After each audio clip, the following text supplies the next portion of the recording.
The movie begins with the free-spirited teenager Marla who is practicing her sales pitch to convince her parents to agree to let her hold off college while she backpacks around the world. Charlie, her ever-playful younger brother, catches and blackmails her into exposing her plans. Later, Marla is seen playing Playmobil with her brother when cops suddenly show up at their place at night. They explain that their parents were in a car accident, leaving them to care for themselves moving forward. Years have passed, and Marla is forced to grow up and be the responsible parent for Charlie, who has grown lonely and disconnected after the death of their parents. One night, Charlie sneaks out to go to his friend's party when he gets sidetracked and sneaks into a toy museum with a Playmobil exhibit. Marla is furious when Charlie sneaks out, and she later finds him in the toy museum after she tracks his phone. Marla reprimands Charlie for running away when the lights unexpectedly go out. Trying to figure out what happened, the lighthouse suddenly illuminates the place, and when the light hits Charlie and Marla, they are magically transported to the Playmobil world. Charlie has been transformed into a Viking warrior, while Marla is transformed into a normal Playmobil. They later find themselves in the middle of a battlefield between the Vikings and the native barbarians. Charlie is forced to fight as he defends himself but finds out he has superhuman strength and quickly takes out the enemy forces. When he single-handedly took out the enemy's catapults, they retreated to the mountains while the Vikings celebrated their victory and honored Charlie as their hero. Charlie is enthralled by the idea of being admired by the Vikings that he decides to disobey his sister. After lavishly enjoying the feast held for him, he accidentally flies into the air when he unexpectedly steps on a catapult and lands in a far-off forest. Marla chases after him with a horse she can barely ride when a group of pirates kidnaps the still-dazed Charlie. Marla chases after the pirates who took his brother and discovers a highway once she is out of the forest. She struggles to chase after them when the horse throws her overboard, and she winds up on a dog's sled. She borrows the guy's fishing rod and hooks it to the van in front so she can get closer to the pirate's wagon. When she boards the truck, she quickly grabs the wheels when the pirate's wagon disappears on the highway. She abruptly stops the truck after realizing she lost her brother with nowhere to go or what to do next. Marla saw the horse she rode earlier and tried to commandeer it when the horse threw her off and ran off in the distance. She later finds a satchel with Viking gold coins and walks to the nearest sheriff station. After walking 5 miles, she finds herself in an old Wild West town where the townspeople seem a bit off. She later runs into the sheriff, chasing after some bandits, so she takes it upon herself to find people to help her find his brother. She later meets Dell again, the owner of the truck she sequestered back on the highway. It turns out that Dell is out for a delivery of pink hay when the client suddenly refuses to pay him when the horses unexpectedly transform into winged horses. He explains that the wizard who sold the hay specifically did not tell him about sprouting wings. Dell finds himself in a fix with no money to give to his employers when Marla explains that he is trying to find someone to help her. She later asks the people in town for help in exchange for her gold coins. Suddenly, the town turns on her for her gold while Dell helps her escape as they drive into the sunset. Dell is mesmerized by the gold coins that he tries to talk her into giving them to him, so she asks him to drop her off. Dell wonders if she really wants to be dropped off at Jurassic Jungle with all the dinosaurs and the lava-spewing volcano in the distance. She opted to ride with him until the next town, where it was safe. After a closer look, Marla wonders if this used to be a food truck when Dell explains he got it when he traded a pirate's cannon for it several years ago. He claims that it has since been his mobile office where he sleeps and lives. Marla later convinces Dell to help her in exchange for the gold coins. She claims she has 50 gold coins and is willing to part with them if they find her brother. Thrilled with the proposal, Dell promises to help her when they suddenly run into a herd of dinosaurs blocking the road, so they are forced to drive off the road, where they fall into the next town. Meanwhile, in a far-off land, Charlie is captured along with other prisoners, a pirate captain, an infamous assassin, an Amazonian princess, a savage caveman, and an honorable knight. Suddenly, Emperor Maximus appears before them as the mastermind of their elaborate capture. Charlie tries to intimidate him by saying that his Viking friends will come looking for him, but Emperor Maximus explains that rescue is impossible as this place is on a remote island. He adds that his castle is surrounded by jagged rocks and an impenetrable wall guarded by elite soldiers day and night. The knight suddenly goes wild and rattles his cage when soldiers take him away. Emperor Maximus explains that they were captured for being the best of their people and will be pitted against a vicious monster in the Colosseum for his people to watch and enjoy. The knight is later thrown into the arena, where the monster quickly takes him out. They are subsequently sent to prison to await their day to fight for their lives in the Colosseum. Marla and Del find themselves back in town, where Del claims to have many contacts, including the world's greatest secret agent. After a quick display of his stunning skills, Rex Dasher appears before them, claiming to be a master of disguise. He explains that his enemies have eyes and ears everywhere, so they dropped by Rex's base and rode off in an expensive car. Rex tells her he has heard the details from Del and explains that other people from different lands have also disappeared.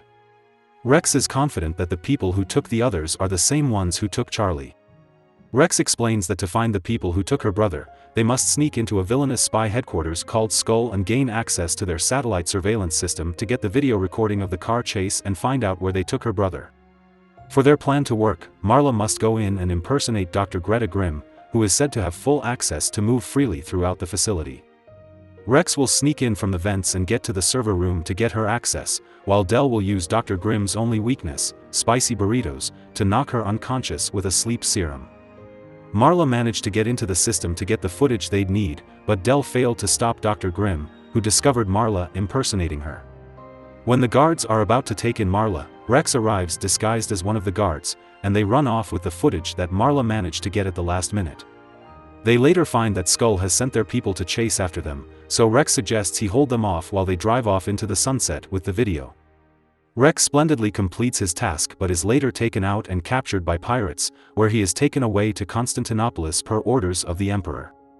Meanwhile, Del recognizes the symbol on the pirates' wagon as Glenara's, an alien crime lord and his employer. They brazenly meet her at her base, confident that Del could pay for his debt to her and buy off the information they'd need using Marla's gold coins. On their way to meet Glenara, they run into her servant robot Robotatron tumbling down the stairs after Glenara threw him off when he failed to serve her drink as she liked it to be. Marla helps him and reattaches his arm, where he grows attached to her after the kindness she has shown him. After promising to pay her twice as much as he owed her, Glenara reveals that she sold the cloaking device to Emperor Maximus, the supreme ruler of Constantinopolis. She explains that her brother is probably fighting in the Colosseum tomorrow night. Glenara demands to get her money, however, Del is unable to uphold his end of the bargain as Marla only has 2 pieces of the gold coin which he already gave to her. It turns out that Marla lied about the number of gold coins she had when they first met to convince Del to help her. Infuriated, Glenara captures them and plans to drop them off at an excruciating part of the world. Del and Marla try to reason with Glenara but feel nothing over their pleas when unexpectedly, Robotatron grabs them as they are about to fall into the portal. He then hacks the device, and they fall into a forest away from Glenara and her men. Marla is hopeful that she knows where Charlie is, but Del leaves them still upset by Marla's deception. Marla and Robotatron set their sights on a fairy tale castle in the distance, hoping she would get help getting to Constantinopolis. Marla is frustrated as they wander around in circles as their day couldn't get any worse when it suddenly rained. She throws her passport at the bushes in a fit of rage, where she accidentally hits the fairy godmother in the eye. The fairy godmother explains that she ran into Del and granted him his wish, and he went on his way. Feeling down over the streak of bad luck she has, the fairy godmother takes Marla and Robotatron into the castle and cheers her up into the mood of rescuing her brother.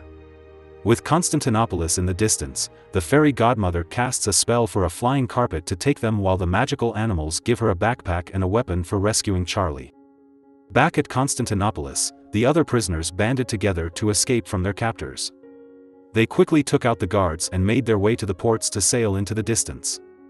The pirate captain claims that they were escaping in his pirate ship, the Thunderous Eel, when he got knocked out when the caveman lowered the ship's ladder.